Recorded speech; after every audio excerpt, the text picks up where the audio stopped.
वन्देऽहं श्रीगुरुस्यूतपदकमलं श्रीगुरुवैष्णवांश्च श्रीरूपं साग्रजातं सहगणरघुनाथनितं तं सजीवं साद्वैतं सावधूतं परिजनसहितं श्रीकृष्णचैतन्यदेवम् श्रीराधा कृष्णपादान् सहगणललिता श्रीविशाखावितां च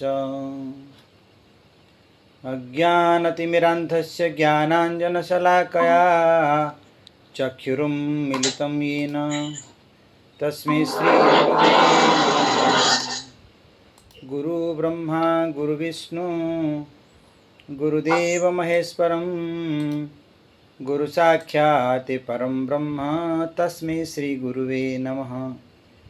आजानुलंबित भुजौ कनकावदातो संकीर्तनैकपितरो कमलायताक्षो विश्वम्भरो द्विजवरो युगधर्मपालो वन्दे जगत्प्रियकरो करुणावतारो नमस्त्रिकाल सत्याय जगन्नाथ सुताय च सबुत्राय सपुत्राय सकलत्राय ते नमः।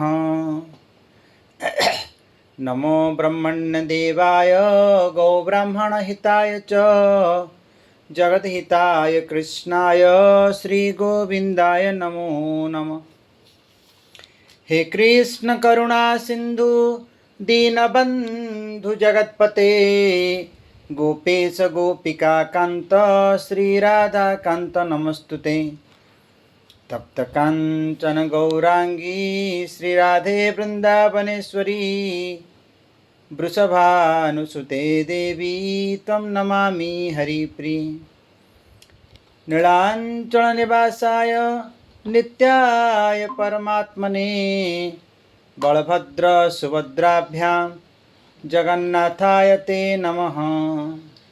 कर्पूरगौरं करुणावतारं संसारसारं भुजगेन्द्रहारं सदा वसन्तं हृदयारविन्दे भवं भवानी सहितं नमामि।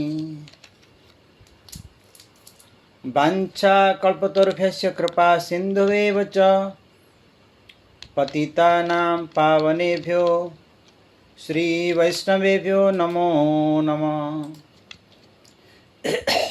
ॐ नमः भगवते वासुदेवाय। ॐ नमः भगवते वासुदेवाय। ॐ नमः भगवते वासुदेवाय। भक्तवांछा कल्पतरु भक्तवत्सल शरणागत वत्सल अकारण कारण वरुणालय श्री राधा माधवंक महती कृपा करुणारु वेद भगवान भगवान को बांगमयी स्वरूप श्री विग्रह शास्त्र पुराण उपनिषेद संथ गुरु वैष्णव समस्तिंकर विशेष अनुकंपारु आमे माने समस्ते मनुष्य जीवनर सर्वोत्तम उत्कृष्ट फल श्री कार्तिक मास अंतर्गत श्री दामोदर अष्टकम विषय वर्णना चलती। बहुत सुंदर व्याख्या चलता कहते जे नमामीश्वरम ताहार अनेक व्याख्या चलती। नमामीश्वरम सच्चिदानंद रूपम लसत्कुंडलम गोकुले भ्राजमान। दामोदर अष्टकम ये प्रथम श्लोक जो दामोदर अष्टकम नित्य कार्तिक मासरे गान करी जदि तुलसी काष्ठरे माने दीप प्रज्वलित करी स्वयं भगवान को दामोदर अष्टकम पाठ करी जे नित्य कार्तिक मासरे आरती करती से निश्चय भगवान प्रेमर भाजन हुए। नमामीर अर्थ स्तोत्रर आरंभरे निज अभीष्ट पूर्ति पाई सत्यव्रत मुनि इष्टदेव को स्तुति करी कहउछंती नमामि। मंगलाचरण तीन प्रकार। हाँ कुछ रमाकांत म्यूट कर।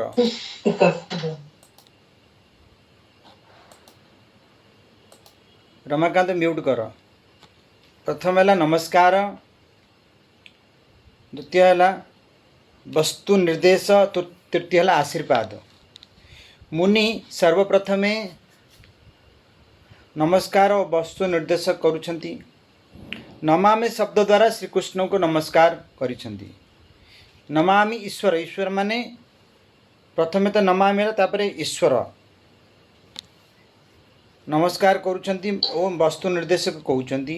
ईश्वर अर्थ कर्तुम कर्तुम अन्यथाम कर्तुम समर्थ, करिबाकू न करिबाकू ओ अन्य प्रकारे करिबाकू जे समर्थ से ईश्वर।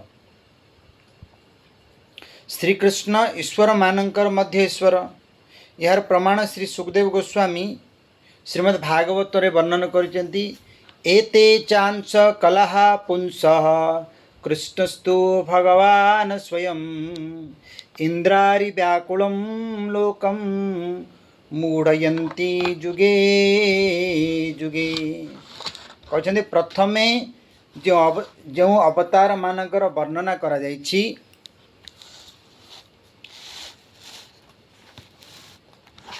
तत्मध्यरु केही केही पुरुषावतार क्षीरोदकसाई महाविष्णु अंश एवं केही केही ज्ञान वैराग्य आदि आवेश अवतार। यह सबु अवतार असुरों द्वारा उत्पीड़ित जगत को जुगे जुगे सुखी करती, किंतु ब्रजेन्द्र नंदन श्रीकृष्ण स्वयं भगवान अवतार मानक मूल आदि पुरुष महाविष्णु श्रीकृष्ण अंश। आम संप्रदाय आदिगुरु श्री ब्रह्मा कहते ईश्वर परम कृष्ण सच्चिदानंद विग्रह अनादिरादि गोविंदम सर्व कारण कारण। सत चित ओ आनंदमय विग्रह श्री कृष्ण ही परम ईश्वर, सी अनादि आदि सर्व कारणर कारण।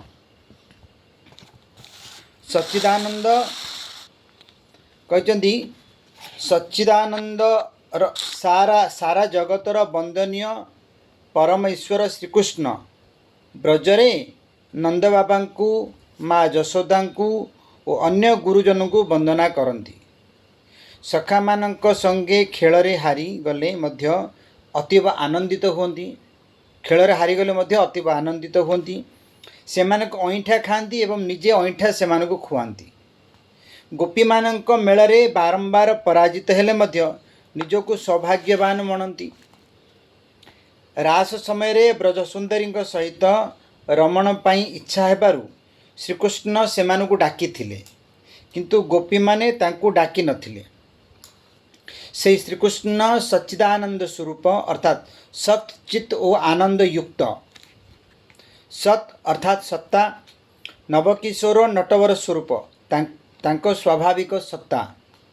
यही परम मनोहर नवकिशोर रूप द्वारिकाधीश अपेक्षा अधिक सुंदर। यहाँ सत्तार ईश्वरंक ओ सबु जगतर सत्ता विद्यमान। चित अर्थ ज्ञान, जो सबु संबंध भाव प्रकाशित होता है। ज्ञानर सार होची भाव, जहा बढ़ी बढ़ी प्रेम मान प्रणय राग अनुराग भाव और महाभाव रूपे परिणत होता है। यही महाभाव स्वरूपा स्वयं राधाराणी सतचित आनंद मिलित रूपे सच्चिदानंद श्री राधाकांत से विशुद्ध सत्व सबु रसर विषय होई मध्य से आश्रय जातीय भावर उच्चतम परिणति रूढ़ अतिरूढ़ आदि भावगुड़ी को बुझी पारती नहीं। एथिपई आश्रय जातीय श्री राधांक भाव ओ अंगकांति द्वारा देदीप्यमान होई श्रीकृष्ण सचिनंदन गौरहरि रूपधरी निज तीनोटी बांछा पूर्ण करती। सच्चिदानंद रूपम, रूपम माने श्रीमद्भागवतर अनेक स्थान रे श्रीकृष्ण रूप माधुरीर वर्णना करा जाइछि, किंतु सेथिरु तीनोटी विशेष स्थान रे अति अद्भुत और मार्मिक रूपे देखा जाए। ଯଥା ଲୋକ ପିତାମହ ବ୍ରହ୍ମାଦି ସ୍ତୁତି କରୁଛନ୍ତି। ନୌମିଦ୍ୟ ତେଭ୍ରବ ପୁଷି ତଡ଼ିଦମ୍ବରାୟ ଗୁଞ୍ଜାବତଂସ ପରିପିକ୍ଷଳ ସନ୍ମୁଖାୟ ବନ୍ୟସ୍ରଜେ କବଳବେତ୍ର ବିଷାଣ ବେଣୁ ଲକ୍ଷ୍ମଶ୍ରିयै ମୃଦୁପଦେ ପଶୁପାଙ୍ଗ ଯାୟ। हे प्रभु, अखिल ब्रह्मांडरे तुमे एकमात्र स्तुत्य। वर्षाकालीन मेघ परी तुम श्यामल शरीर उपरे बिजुली भली झटकुथिबा पीताम्बर शोभा पाउछि। कानरे काईच ओ मुंडरे मयूरपुंछ थिबारु तुम मुखकमल जकजक हेउछि। गलारे विभिन्न प्रकार बनफुलमाला एवं कानरे बेत ओ सिंगा तथा अंटारे बेणु शोभा पाउछि। बाम हाथ रे दही भात अछि। तुम यही सबु चिन्हर शोभा द्वारा मंडित। पशुपाल माने नंद 9 लक्ष गाई रखिथिले एवं वृषभानु राजा 13 लक्ष। पशुपाल नंदक अंगरु जात तुमको तुम पाद कमल को मु प्रणाम करुअछि। द्विज पत्नी माने ब्राह्मण पत्नी माने भी कहउचंदी श्यामं हिरण्य परिधिम वनमाल्यवर्य धातु प्रबाल नटवेश मनोभो व्रतांसे विन्यस्तहस्त मितरेण धुनान मध्व कर्णोत्पलाल कपोल मुखाब्जहासम। नव जलधर तो समान श्यामल तांको अंगकांति, जहाँकर परिधान स्वर्णाभ पीताम्बर, जहाँको गलारे बनमाला, मस्तकरे मयूरपुंछ, विभिन्न अंगरे गेरु आदि धातु द्वारा अंकित होइछि नाना चित्र। नवपल्लवर गुच्छ द्वारा नटंक परि बेश, जहाँको गोटिए हाथ निज सखार कांधरे विनस्त, जे अन्य हाथ द्वारा पद्मफूलटी को बुलाउछंती। जहाँको कानरे नील कई, कपाଳରେ कुंचित अलकावली ओ मुख कमल मंद मंद हास्य दिशुछि। वेणु गीत प्रसंग रे आमर श्रीमद् भागवत रे 5टी गीत अच्छी। सुंदर भाव रे पंच गीत पंचक बोली यहाँ हिंदी रे अच्छी। माने हिंदी बुझिले तो हिंदी रे भी व्याख्या करि पारंते। तभी बहुत अच्छी वेणु गीत, भ्रमर गीत, गोपी गीत, प्रणय गीत एवं जुगल गीत, ए 5टे गीत अच्छी। वेणु गीत प्रसंग रे ब्रजगोपी मानक हृदय रे स्फूर्ति होइथिबा श्रीकृष्णक रूप माधुरी श्री सुखदेव गोस्वामी कृत वर्णना रे बरहापीडम नटवर वपु कर्णयो कर्णिकारम बिभ्रदवासः कनक कपिशं वैजयन्ती च मालां रंद्रान वेणुरधर सुधया पूरयन् गोपवृंदे वृंदारण्य स्वपदरमणं प्राविशद गीत कीर्ति। मयूर पुच्छ रूपक शिरभूषण नटवर भली उत्कृष्ट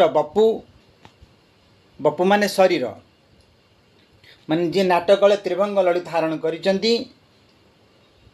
दुई कानरे कनियारी फूल, एटे कनियारी फूल शोभा पाउची। सुवर्ण सदृश पिंगल रंगर वस्त्र, पिंगल माने जाको हलदिया कहती। वैजयंती बनरे फुटुथिबा 5 प्रकार फूलमाला धारण करिथिबा एवं बंशीर छिद्र मानकु अधरामृत द्वारा परिपूर्ण करुथिबा कृष्ण, जहाँक कीर्तित माने गीत हुए, से गोपमनक सहित वृंदावन को प्रवेश कले, जहाँ कृष्णक पदचिन्ह द्वारा रतिजनक होइछि। एतद्व्यतीत रास पंचाध्याय गोपी माने श्रीकृष्णक वेणुनादर सम्मोहिनी शक्ति द्वारा आकर्षित होई निज निज घरु राति रे तांको निकट को आसन्ते। से तांको थट्टा करी निज निज घर को फेरी जीवाकू कहिले। सेतेबेले गोपी माने तांको रूप माधुर्यर वर्णना करिसंती। कास्त्यंगते कलपदा यत वेणुगीत मोहितार्ज चरितान चले त्रैलोक्यां त्रैलोक्य सौभगमिदं च निरीक्ष्य रूपं जद्गोद्विज द्रुम मृगाः पुलकान्न बिभ्रन्। हे प्रियतम, विस्तृत वेणुगीत द्वारा सम्मोहित केउँ स्त्री तीन लोकरे अच्छी जे कि आर्य चतुर चरित्रु विचलित न हेब। अर्थात प्रत्येक स्त्री विचलित हो पुणी तांकर एई रूप जाहिरे तीन लोकर सौंदर्य विद्यमान ताको निरीक्षण करी जेहेतु गाई पक्षी गछ मृग माने भी पुलक धारण कले, तेणु क्यों मनुष्य माने पुरुष बा स्त्री हो तुम रूप को देखी लोकलज्जा छाड़ी तुम आड़ को आकृष्ट न हेब। श्रीकृष्ण वेणुनाद को शुणी ब्रजगोपी माने निज भय संकोच धैर्य और मर्यादा को भूली जे जेपरी स्थिति रे थिले से स्थिति रे श्रीकृष्ण सहित मिशिबा पई आतुर होई दौड़िले। एपरिकी निज प्राण प्रिय सखी को मध्य डाकिले नहीं। प्रत्येक गोपी को एपरी लागू थाए सते जेपरी कृष्ण केवल मोते ही डाकुछंती। श्रीकृष्ण गोपी मानंको निज आड़ को आसीबार देखी निज विनोद भरा बाक चातुरी द्वारा से मानक कहले, हे गोपी माने यही रातिटारे तुमे सब एकुटिया कहीं आसीच कौन यही जंगलर प्राकृतिक शोभा सौंदर्य देखा एबे निज निज घर को फेरी जाओ। कुलीन स्त्री मानक धर्म है निज पति पिता और भाई बंधु मानक सेवा करिबा। पति खराब स्वभावी भाग्यहीन मूर्ख वृद्ध रोगी बा निर्धन हेले मध्य तांको सेवा करिबा पतिव्रता स्त्री धर्म भगवान कहते। तेणु तुम्हें माने निज निज घर को फेरी जाओ। गोपी माने प्रियतम मुखरू एपरी वचन शुणी उदास हो गले। पुणी कहले, हे श्याम सुंदर, तुम उपदेश ठीक उपदेश देबारु तुम्हें आमर गुरु हेल। गुरु सेवा तो प्रथम कर्तव्य। एबे तुम्हें आम सेवा ग्रहण कर। ए पर्यंत आम चित्त घर कार्य लगुला किंतु तुम्हें से चित्त को चोराई नहींछ। एबे आमे घर को फेरबू किपरि। श्रीकृष्ण निज लीला संगोपन पूर्वरु उद्धव को डाकी कहले, मु चली जीवा परे तुम्हें पृथ्वी रे भागवत धर्म प्रचार करिवो, तेणु मु तुमको एठारे छाड़ी जाउची। श्रीकृष्ण जीवा परे विरह विहल होई उद्धव ब्रज को आसुथिबा बेले रास्तारे विदुरंक सहित भेट होला। उद्धव विदुर को श्रीकृष्ण लीला संगोपन कथा जणाइला बेले तांको रूपर वर्णना करुचंदी। जन्मर्त्य लीलौ पैकं सजोग माया बलम दर्शयता गृहीतन विस्मापनं स्वस्य च सौभगर्धे परम पदम भूषण भूषणांगम। निज जोगमायार प्रभाव को देखा जाउथुबा कृष्ण मर्त्यलीला योग्य रूपटीए ग्रहण कले। सौंदर्य रूपक संपत्तिर पराकाष्ठा माने परमपद तांकर जो अंग भूषण मानक भूषण स्वरूप अर्थात जो अंग तथा कथित भूषण मानक मध्य विभूषित करिपारे सेई अंग निजर ही विस्मय कारक। आउरी देखंतु रास मध्य श्रीकृष्ण अंतर्ध्यान हो जिबारु गोपी माने तांको विरहरे विलापमय कीर्तन करुथिले। ताहा शुणी श्रीकृष्ण निजको अटकाई न पारी गोपी मानक मझिरे प्रकट हेले। सेतेबेले तांको सौंदर्य किपरि थिला ताहार वर्णन श्री सुखदेव गोस्वामी कहउचंदी। तासा माम वीरमुच्चरी स्वयमाम मखाम्बुजो पीतांबरम धरहस्त्रग्धि साक्षात मन्मंथ मन्मंथ। तांको मुख कमल मृदुहास प्रसन्न दिशुथिला, गलारे वैजयंती माला शोभा पाउथिला तथा से पीतांबर धारण करिथिले। तांको रूप समस्तक मनर और कामदेवंक मनर मध्य मंथनकारी थिला। एठारे पीतांबर धर पदरु मन हेउथिला सते जेपरी गोपी मानक विरहाश्रु देखी श्रीकृष्ण निज पीतांबर रे पोछि देउथिले। प्रियजन को एते कष्ट देली बोली निजको अपराधी मणि क्षमा प्रार्थना पाई पीतांबर को तृण परी मुहरे धारण करथिले, माने दांत धरिक एमती जाकिक थिले। श्रीकृष्ण का से समय छवि कोटि कोटि कामदेवंक मन को मंथन करुथिला।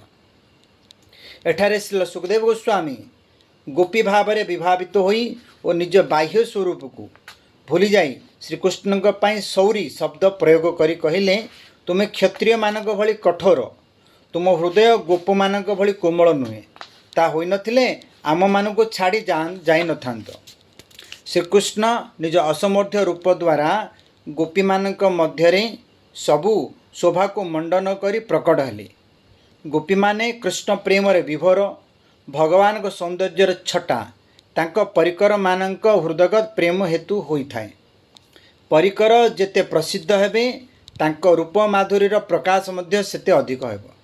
श्रील सुखदेव गोस्वामी अधिक स्पष्ट रूपे कहउचंती चकाश गोपी परिषद गतोर्चित स्त्रौल्क लक्ष्मीक पदम बपुर्दत। सहस्र सहस्र गोपींक द्वारा पूजित होई भगवान श्रीकृष्ण अत्यंत शोभा पाउथिले।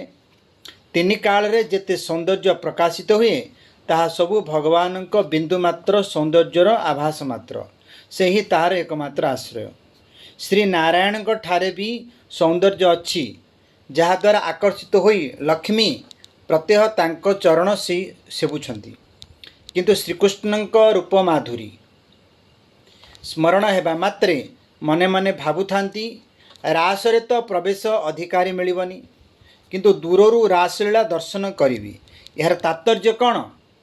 रासस्थ गोपी मानक समाज रे प्रकटित श्रीकृष्ण जो असमर्थ रूप प्रकाशित होइथिला तार अन्यत्र केउठी प्रकाश होई नाही ताहा किपरि एठारे वर्णन करुछंदी। श्रीकृष्ण उद्दुखलरू डेई सातंक नेत्र रे पछकु देखि देखि दौड़ुछंती। कानरे कुंडल जकजक करुछि गलारे त्रिवली कटीरे किंकिणी और चरण रे नूपुरर ध्वनि सुशोभित हेउछि। मात्र 2.5 वर्षर बालक वस्तुत से नग्न रूप साक्षात मनमंथ मनमंथ। आहा श्री सनातन गोस्वामी पाद बृहद भागवत मुतर वर्णन करछंती पार्षद मानक वैशिष्ट्य द्वारा भगवान रूप सौंदर्यर वैशिष्ट्य होता है। बहिर्मुख जीव मानू दया करिबा पाई तथा ब्रज प्रेम देवाई श्रीकृष्ण निज नवकिशोर नटवर गोपवेश वेणुकर रूप को प्रकट करिसेंती। एतिकिरे श्री दामोदर अष्टकम प्रथम श्लोक गोटे श्लोकटा 3 दिन लगिला पूर्ण है। आगामी काली द्वितीय श्लोकटा आरंभ करिबा तार से श्लोकटा को पाठ करी वाणी को विराम देवा।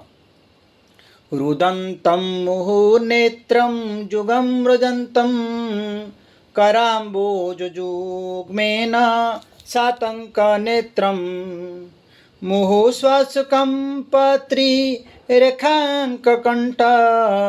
स्थितग्रैव दामोदरं भक्तिवदम्। मातांका हाथ रे छाट देखि भयर जी कांदू कांदू बारंबार दुई आखि को मलुछंती जहां दुई नेत्र भयर आतंकित रोदन आवेगरे बारंबार श्वास नेबा हेतु त्रिरेखा युक्त कंठरे थिबा मोतीमाला आदि कंठभूषण जहां कंपी होउछि कंपित होउछि और जहां उदर दौड़ी द्वारा बंधा जाइछि से सच्चिदानंद श्री दामोदर को मु प्रणाम करमती बाड़ेबा हाथ झड़ी समय एमती माने कंभु कंठरे तांगे स्तब्ध हो जाउछंती। से स्तब्ध होगा द्वारा तांगर पूरा वक्षस्थल रे जेते भी सब मोतीमाला माने अछंती से समस्ते कंपयमान होउछंती। इहार पूर्ण व्याख्या आमे आगामी काली करिबा। जय जय श्री राधे श्याम जय जय श्री सीताराम नमो पार्वती पतये नमः। तो गुरु महाराज की जय, श्री दामोदर महाराज श्री राधा दामोदर भगवान की जय। जय जय श्री राधे श्याम निताय गौर प्रेमानंदे हरि बोलो।